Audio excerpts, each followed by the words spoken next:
What's up, you guys, and welcome back to the Televised podcast. My name is Anna, and today we're going to be talking about the highly controversial Happiest season, and also a few other gay movies that continue to get flamed on the internet. Originally, I wasn't going to do an episode about Happiest season. I mean, I really liked it, but I just didn't think I liked it enough to talk about it and dedicate an entire episode to it. Then the discourse emerged. I watched it on Wednesday when it premiered. And for that one day, that one single day, I knew peace. After that, though, the internet has been flooded with hot takes about Harper being a terrible person and Aubrey Plaza fan cams. In this episode, I'm going to be discussing Happiest season itself, other LGBT movies shunned by the internet, and what all of this means for the future of LGBT cinema. My whole TikTok For You page has been littered with nothing but Harper hatred, and I'm so sick of it at this point. Every buzzword known to man has been used to describe Harper, from gaslighter to manipulator to even microaggressor. It's been a lot. The main critique of Harper comes from her actions, but I don't think that people understand that you're not supposed to like what Harper does. In multiple scenes, the movie makes a point to show Harper not acting like the best girlfriend in the world, but she also is redeemed with little actions throughout the film, and obviously later at the end when she professes her love for Abby and is finally free of her parents' shackles. That's why they linger on both Riley and John when Harper denies Abby and her gayness at the party after Sloane outs her. The audience is supposed to understand how horrible that moment was, which is really the only reason we even find out about Riley's high school experience while at the bar with Abby. That knowledge makes that scene even worse, and it's the punch-in-the-gut climax that a story like this needs. I hate to break it to y'all, but you can't make a movie without conflict. And for the first time, at least it feels like, this lesbian movie didn't have cheating as the main conflict, though people still wanted it to have happen with Abby and Riley, but we'll get to that. In this film, the conflict stems from Harper's fear of coming out, which was not only her suffocating family dynamic, where each sister doesn't even like the other and the parents treat their interactions with their kids like business transactions, but also the town that she lived in. The town she lived in is a point I want to focus on for a moment. I grew up in a smallish town in Indiana, the kind of place that most wouldn't suspect of being a more conservative-leaning town, especially since our county votes blue every single year. The reason Democrats usually dominate our area is because of the unions that thrive here, with the steel and tin mills. Otherwise, everyone is pretty conservative. I don't think people understand that these kinds of towns are much more common than any over-exaggerated homophobic town in the Deep South that they usually would imagine. Around here, the Confederate flags are traded for decades of prejudice passed down through the generations, but masked by the fact that we're simply not faced with, different? Often. In this town, I put on a different face to survive, kind of. That's exactly what Harper's town read to me as in this film. All the people were extremely fake, only concerned with money and appearances, and were only as tolerant as they could be without rocking the boat. In that town, Harper puts on a different face to survive, which we very clearly see throughout the film. In fact, Riley has what is probably the most important line in the whole movie. When she answers Abby's question of which Harper was the real Harper, she simply says, quote, "Maybe they both are." This single line describes Harper's situation perfectly. This single line describes Harper's situation perfectly. She conditioned herself her whole entire life to wear a different face in her hometown, but when she moved to Pittsburgh and was able to leave her dysfunctional home life behind, she was able to wear her true face, the face Abby fell in love with and John became good friends with. But when she gets back home, out of sheer muscle memory and self-preservation, that mask goes back up, and she wears her at-home face in order to blend in and not disappoint her parents. Despite the fact that all her friends from high school are fake and she would probably much rather be at the gay bar with Abby, Harper hangs out with them at Fratty's, and if that's not the straightest bar I've ever heard of, I don't know what is. She does that simply because it's what she would do when she's home. This kind of regression is something that I deal with too, and I'm sure a lot of people do. At college, you go away and you can be open and free and out and yourself, but at home, you're kind of a totally different person. At least everyone sees me as a totally different person, and I don't have the nerve to change that image in their minds. That's exactly what Harper was dealing with. As much as she loves Abby, we're all conditioned to love our family, and we even change ourselves to fit their molds because we don't want to lose them. So she falls back on old habits and hurts Abby in the process. There's also the point about Harper outing Riley, which definitely fits into the small town conversation. Early in the movie, they establish that the parents are vaguely homophobic, saying Riley's, quote, lifestyle choice is questionable at best. When we learn what actually happened with Riley and Harper, I feel like we learn more about Harper than Riley. Harper, who knew that she would risk losing her family and being ostracized by the community, threw Riley under the bus, which I'm sure broke her heart to do so. From Riley's recount, we know that the people at school treated her horribly, which checks out for this small town. In fact, when Riley is recounting the experience, she doesn't seem mad. She seems more sad than anything. I'm sure she understands why Harper did what she did in high school and has sympathy for her. She clearly doesn't hold it against Harper, even going so far as to help Abby understand Harper when they were going through this rough patch. If she can sympathize with Harper, why can't half the audience? The things that happened to Riley at school impacted Harper more than most have probably considered. Who would want to willingly come out after the most recently outed girl lived in hell every single day of her life and still to this day gets shit about her sexuality from the people in town? The incident pushed Harper even further into the closet, I'm sure coloring her entire view of that town for the rest of her life, and making her actions at the party make more sense. She fell back on old habits, but like I said, we're not supposed to think what she's doing is good or right. She did an awful thing by outing Riley, and she did an awful thing by denying Abby, but by considering her situation and environment, we can also have sympathy for her, which makes the ending a much easier pill to swallow. Speaking of the ending, I've seen many people say that they were mad that Harper got to stay with Abby, but I think what happened in the film makes sense. Let's talk about Harper's journey throughout the movie, because once it's all broken down, it's much easier to clearly see her redemption arc unfold. In the beginning of the film, Harper invites Abby to Christmas at her parents' house, but in the morning, she's quickly reminded of her terrible home situation. Abby, who it's implied has never been excited about Christmas in all the time Harper has known her, is playing a Christmas vinyl record and making them coffee in the morning, and expresses to Harper just how goddamn excited she is to spend Christmas with her and her family. In the car, when Harper finally tells her, she says as much, that she just couldn't disappoint Abby by having to tell her that she didn't come out and uninvite her from the trip. In fact, I think that when Abby had seemed so excited that morning, maybe Harper decided she would just show up with Abby as her girlfriend and have her family just deal with it. But I think the closer and closer she got to home, the more the fear set in, and she decided she wasn't brave or strong enough to do it just yet. So she tells Abby in the car. I think the most important takeaway from that scene is that she doesn't do it out of malice. She doesn't invite Abby just to hide her the whole trip. I think she kind of really planned to come out right when she got home.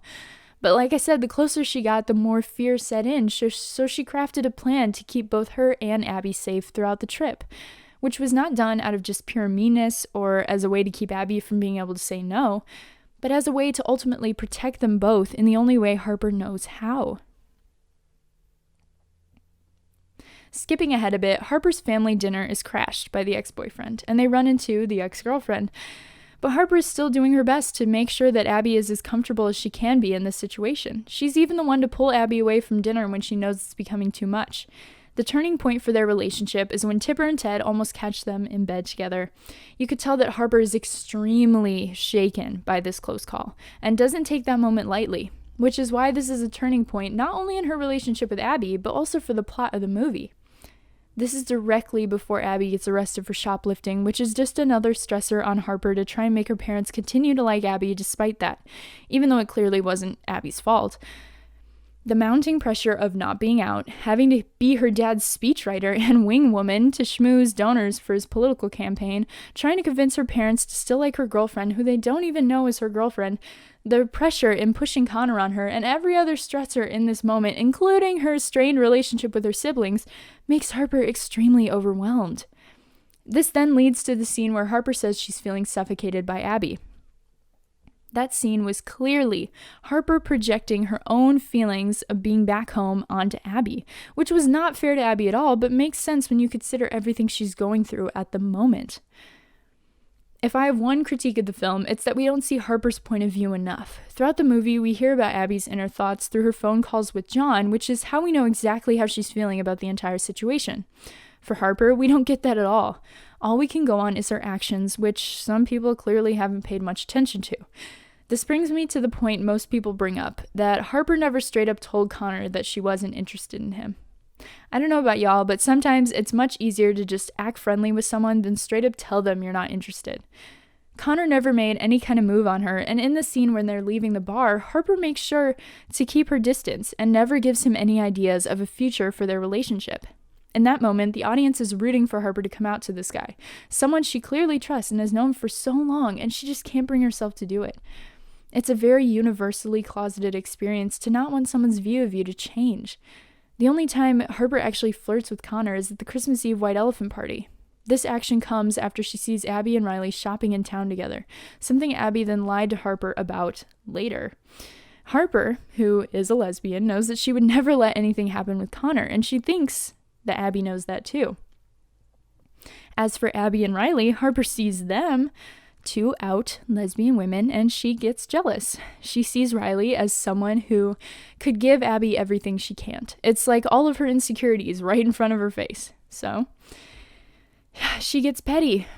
If you've watched Teenage Bounty Hunters, this is very much like the moment in the finale where April flirts with Luke right in front of Sterling, as a way to establish herself publicly as a het, but also kind of just to hurt Sterling a bit, and as a straight up reaction to her regressing because her father came home. Again, I'm not saying any of this behavior is admirable in any way, but considering the circumstances, it's easy to see exactly why she behaves this way and to understand her journey. In the end of the movie, Harper apologizes to Abby. She owns up to every horrible thing she did and promises to spend the rest of her life making it up to her, because in that moment, she realized that her blood family isn't as important to her as the new family she's going to create with Abby. The entire point of the movie is a commentary on family dynamics and how this family suffocated their children so badly that none of them actually liked each other, and they were traumatized and deeply affected for the rest of their lives because of this. The only exception was Jane, who unconditionally loved herself and her family, but only because her parents had given up on her and Jane's sisters ignored her instead of treating her like competition like they did each other. Obviously, though, it's a Christmas rom-com, so it's not going to get that deep and philosophical, but it's all absolutely there. The other main point of this movie is that people make mistakes, but they can grow and change. Clea Duvall, the writer and director of Happiest season, did a lot of interviews over the last couple of days defending Harper, so I'm going to read a few quotes for you. When talking about Abby and Riley shippers, Clea said, quote, "I understand the impulse to just cut and run, and to be like, to hell with this. But I also really believe that people can get better, people can grow, and people can change. They can recognize that maybe their behavior is not as good as they know it can be, and that they can make a conscious effort to change it," end quote. In her own words, quote, "The message of the film is that you can mess up and you can do the work and get better, and that's really important, and to be kind to yourself and have compassion, because I think compassion is in short supply," end quote. She also spoke about Harper's regression in the film, which really kind of echoes my own sentiments. She said, quote, "Denying Abby and her sexuality at the party was really the moment of just the ultimate regression. As soon as they get to the house, she begins to regress little by little and slip back into that old family dynamic. And by the time that happens, she's at peak fear. To be outed in that way is really intense," end quote. Hearing Clea Duvall have to defend her own movie and choices, especially since all of this is literally in the film, if you just pay attention to the dialogue and acting choices, is really upsetting. A lesbian creator who crafted this film out of personal experience and care and compassion, having to defend this movie from her own community is just plain wrong, and I hope those who were harsh take a step back and absorb her words.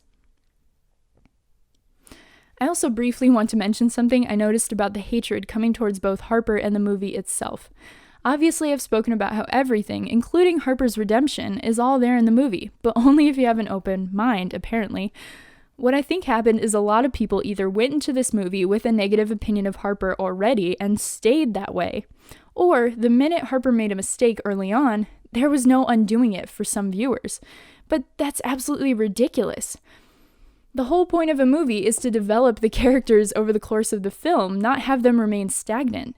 In fact, if they do remain the same, you've failed your one job. people judging Harper for the things she did before her redemption and not even having an open mind to consider her redeemed at the end of the movie is not only unfair, but a very strange concept. It's like if you watch A Christmas Carol and you decide that Scrooge is the worst person on the planet. You can't just decide that Scrooge's redemption throughout the film didn't happen and pretend that he's still the same character at the end. It would be ridiculous if you walked away from A Christmas Carol still thinking that Scrooge is horrible because you missed the entire point of the movie. That doesn't mean you have to think what Scrooge did pre-redemption was good, because it wasn't. But a mindful audience member would understand that he regrets those choices and has taken the steps to start to make amends, the exact same way Harper did in Happiest Season. At this point, most of the hate coming towards Harper seems to be coming from sapphic women who are out. I think that is extremely unfair, considering how living in the closet is still the reality for so many LGBT people, and not taking a second to understand Harper tells your closeted friends that you really don't care about them or their journeys. This leads into a bigger topic, which is the insistence that we don't need any more coming out movies or stories. I absolutely 100% disagree. I wouldn't be who I am without seeing Amy's coming out story on Faking It. There's so much value in showing the experience of coming out of the closet because it's something every single LGBT person has to do, and not just once. When you're gay, you come out every time you meet a new person. You come out every time you go to Pride. You come out every time you get a new job. We're constantly coming out throughout our whole lives, and for some, it never gets easier, whether it be due to the environment they live in or just the people they find themselves surrounded by. I think Clea Duvall, the director and writer of Happiest Season, said it best, quote, "Homophobia is not gone. Aggression towards LGBTQ plus people is not gone. So to anyone who's saying, aren't we past coming out? No, it's a big deal. There are still people who are in the closet and they are effing terrified," end quote. To add to that, Kristen Stewart, who plays Abby, also said, quote, "I mean, it's a really fringy perspective to think that the fear has been sucked out of the idea of telling everyone that you're gay. It would be a really, really sort of naively optimistic or kind of just ignorant, dumb way to approach Happiest Season," end quote. And the thing is that don't those people deserve to have their stories told too? That's one thing that I noticed about the attitude towards Happiest Season, is the way fans reward certain characters or people for being out. They want Riley to have ended up with Abby as a reward to Riley for being out and to punish Harper for still being closeted. They don't want any more coming out stories as a reward for those who are out and to punish those who are still closeted. Coming out stories allow those in the closet who sometimes and oftentimes feel the most alone to not feel so alone and isolated. It's absolutely unfair and honestly dismissive to insist that we stop telling their stories simply because you're at a different place in your life. There's also a huge privilege that comes from being able to live out and free in your life. If you're in a good environment where you don't have to worry about being kicked out of your parents' house or facing physical violence due to who you are, good for you, but don't expect everyone's situation to be the same as yours, and don't expect all media to cater to you. Do we need more stories with just gay characters casually being gay? Absolutely. But don't ask for less of a different kind of story that remains relevant to so many people. Why should we limit what LGBT rep we want to see? If anything, ask for more LGBT stories and more diverse stories spanning LGBT people in different situations, stages of life, and environments. In fact, it's kind of funny because when we do get a movie that has probably one of my favorite lesbian characters of all time, who never comes out during the movie and is just casually gay, people don't even recognize it as an iconic gay movie. I'm talking about Olivia Wilde's directorial debut, Booksmart, which came out in 2019, and definitely didn't get the hype it deserved among the LGBT community. One of the film's main characters, Amy, is an out lesbian senior in high school who is incredible representation, but still that movie isn't good enough for the people who are directing hate towards these LGBT movies. It's not good enough because it's a movie more about friendship than romance, but there's still romance for both lead characters. It's just not the cheesy Hallmark rom-com everyone keeps begging for, so it gets shunned. Another film that suffered from the unrealistic expectations of the LGBT audience is The Half of It, a film that dropped on Netflix earlier this year. Alice Wu, a lesbian filmmaker also responsible for Saving Face, wrote and then directed this movie based on her own experiences. Before this film came out, people on Twitter were spreading false information saying it was a cheesy rom-com, when it isn't. It's the complex story of a young lesbian Asian woman who feels like an outsider in her town, who forges an unlikely friendship with the boy next door. They work together to try and woo over the pastor's daughter, with Ellie, the main character, writing letters pretending to be Paul, her best friend. Over the course of this film, we see Ellie fall in love with Aster, who is the pastor's daughter. But more importantly, she finally has a friend in Paul. It's a coming-of-age story about the power of friendship and finally being understood by another person. But since everyone provided incessant false information for it in the weeks before, people had different expectations, which then led to the film being a disappointment for some, despite it being an incredible movie. One thing that the Half of It and Happiest season have in common is how they were both written by lesbians based on their own personal experiences, but were ultimately shunned by the LGBT community because they weren't what they wanted them to be. It's unfair to these movies to expect them to be bad, cheesy rom-coms, and it's unfair to queer creators to ask them to water down their own complex and nuanced experiences because you don't want to empathize with their specific story or watch a film that asks its audience to think during it.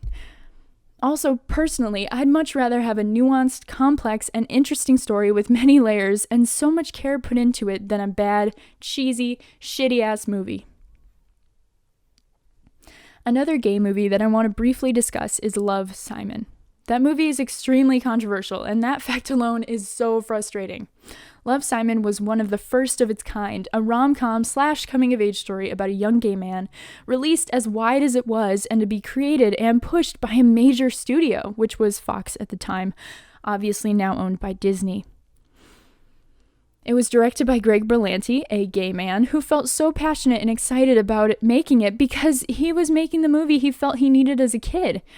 The major complaint about this movie is the actions of Simon's friends. Ironic enough, LGBT audience didn't like how little compassion his friends had for Simon while trying to remain in the closet. Those same people who write off his friends as horrible people are the same people who have no sympathy for Harper, who's going through nearly the exact situation Simon is. Simon did pretty awful things to his friends throughout the movie, including trying to sabotage their relationships and honestly making his friend Abby's life a living hell by trying to set her up with Martin. Though audiences sympathize with his actions, despite them being shitty, because they understand that he isn't ready to come out. We're able to sympathize with him because we get his inner thoughts and point of view throughout the entire film, especially through emails he exchanges with Blue. In Happiest season, if we had been in Harper's head the whole time instead of Abby's, I wonder if the same people who refuse to understand Harper would feel the same way. I honestly don't think they would. In Love, Simon, I think they convey the coming out experience the best out of any other coming out film I've seen. The way that Simon expresses how he doesn't want his family dynamic to change shows just how scary coming out is, even if your parents are the most tolerant and accepting people. The scene where Simon is romanticizing leaving for college and finally being able to be out in himself there is so real, especially for those coming from oppressive households. And the fact that people clowned on that scene is just insane to me. It doesn't make sense. It highlights the idea of the two faces you might have for the two different places you live. I've seen people say that Love, Simon is a gay movie for straight people, but that idea is simply ridiculous. By shunning this movie from the community and deeming it, quote, bad representation or whatever, you're simultaneously shunning the people who feel seen by this movie, especially since it does such a good job showing these universal experiences. So, where does this leave us? With so many good LGBT movies shunned from the community and a strange double standard for LGBT storytelling, especially compared to television, it's hard to know what the future of LGBT movies looks like. With television, it seems like everyone is game for any storyline, even if it's sad, hello, Bly Manor, and has a relationship that to some may be toxic, which is then redeemed at the end, a la Hill House. Because you can't, listen, if I were Trish, I would have left Theo so fast. But Theo redeems herself in the end, even though we really don't even see that work on screen. All we see is her throwing her gloves away. So how do people fawn over that show but can't give Happiest season the time of day? Like, these shows are praised and beloved by all, But with movies, it's like the gays in them have to work twice as hard to be appreciated half as much. It's very frustrating, and I feel like the lack of support from the LGBT community is only hurting us in the end, especially when it comes to getting movies like this that are so big budget and released so wide and have such strong support from the studios. It's like we're shooting ourselves in the foot. It's like we're fighting against each other when we should be fighting together. It just doesn't make sense. And one thing that I think is really cool about Happiest Season is just how marketed it was. I can't still to this day, which is 2 weeks? 2 weeks after it's been released, 2 or 3 weeks after it's been released. And I still, on my Instagram stories and on my Twitter, see ads for Happiest Season. That is insane because Hulu is still pushing this movie. Like, that is incredible. LGBT content doesn't get that kind of treatment. They don't spend that kind of money on LGBT content. I want you all to understand. And for people to tear this movie apart makes me so mad. Oh my God. Some bright news, though, is that Happiest Season blew the doors off of the digital box office for Hulu its opening weekend. It was the most streamed movie in the opening weekend that Hulu has ever released, and it drew in more subscribers than any other previous title. It also was very critically praised, currently sitting at an 83% on Rotten Tomatoes, certified fresh. Despite the online backlash, it seems that it would be in Hulu's favor to work with Clea on a deal for a sequel, especially since Kristen Stewart has already expressed interest in doing one. In conclusion, I think Happiest Season will go down as one of my favorite holiday movies and one of my favorite LGBT movies. I also think that those who insist on treating Harper like she's some kind of axe murderer rather than a scared woman too afraid to be herself have some internal reflecting to do. If you did hate Harper, I hope I changed your mind today. Especially because I think Harper and the movie at least deserve to be given a chance.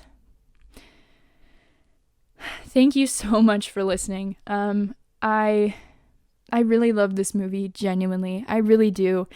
And I hope that I could have changed someone's mind out there about Harper. And even if you still hate Harper, thank you for hearing me out. Thank you for taking the time to listen to this and to hopefully at least try to understand Harper's story a little bit. I think the main takeaway from this that I want people to think about is how they treat closeted characters and how that can affect how people in your life that are potentially closeted may feel, because that's them, you know? It's ridiculous. It's like these people have no empathy for anybody. And it makes me so mad. Like, I've seen TikToks that have called Harper straight just because she isn't ready to come out. Like, that's not fair. It's not fair to invalidate Harper's sexuality just because she's not ready. I don't know. I just hope that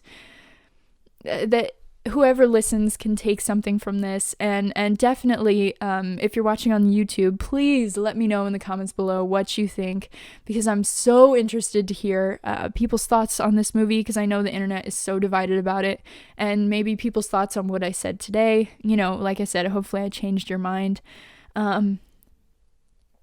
And you can tweet me at Televised Pod, and you can let me know your thoughts there if you're listening, you know, like on Apple or Spotify or whatever. Let me know, because I want to have discussions with people about this movie because I feel so passionately about it. But yeah, anyway, so I will, that's all I have today for me. You know, like, share, subscribe, do all the things, leave a rating or a review or whatever. And I will see you guys next time. Bye.